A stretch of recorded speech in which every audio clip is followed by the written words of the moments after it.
बिस्मिल्लाहिर्रहमानिर्रहीम अस्सलाम वालेकुम। सऊदी इन्फो यूट्यूब चैनल में आपका खुश आमदीद कहते हैं।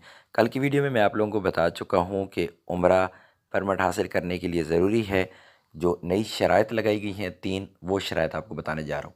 याद रखिएगा, ये सिर्फ रमज़ान मुबारक के लिए है। रमज़ान के बाद क्या होगा ये तब ही पता चलेगा। इससे पहले लोग परमिट ले रहे थे एतमरना एप्लीकेशन से, लेकिन अभी ये काम नहीं हो पाएगा। ये सिर्फ़ और सिर्फ तीन किस्म के लोगों के लिए इसे मखसूस कर दिया गया है। एक ऐसे लोग जो वैक्सीन की 2 खुराकें ले चुके हैं, उनको इजाज़त होगी रमज़ान में उम्रा करने की। और दूसरे वो लोग जिन्हें वैक्सीन की एक खुराक लिए हुए 14 दिन से ज़्यादा गुज़र चुके हैं, वो उम्रा कर सकते हैं। या फिर तीसरे वो लोग जिन्हें पहले कभी कोरोना हुआ और फिर वो कोरोना से रिकवर हो चुके हैं। ऐसी सूरत में ही एतमरना पे जाके आपको अपॉइंटमेंट मिलेगी, यानी परमिट मिलेगा। इसके अलावा आपको परमिट नहीं मिलेगा।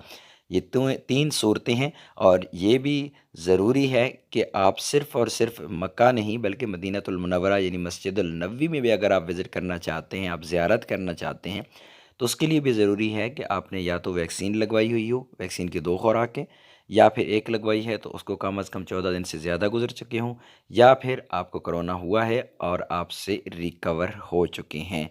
ये रमज़ानुल मुबारक के लिए है। उसके बाद क्या होगा ये तब ही पता चलेगा। इससे पहले भी मैं आप लोगों को बता चुका हूँ, जो सऊदी अरेबिया से बाहर लोग मौजूद हैं, छुट्टी पर हैं, जिनके वीज़े एक्सपायर हो चुके हैं, आप लोगों के लिए भी ज़रूरी है कि आप एहतियातन वैक्सीन लगवा दें। क्योंकि जो ही फ़्लाइट्स ओपन होंगी तो बहुत ज़्यादा चांसेस हैं कि फ़्लाइट्स ओपन होने से पहले या फ़्लाइट्स ओपन करने के बाद ये भी ऐलान कर दिया जाए कि जिसने वैक्सीन लगवाई हुई है वही सऊदी अरेबिया में एंटर हो सकता है। ये पॉसिबिलिटी है, इसलिए आप भी वैक्सीन लगवा लें अगर आपके मुल्क में अवेलेबल है तो। उम्मीद है आज की इन्फॉर्मेशन आपको अच्छी लगी होगी। मिलते हैं नेक्स्ट वीडियो में, तब तक के लिए इजाज़त दीजिए। अल्लाह हाफिज़।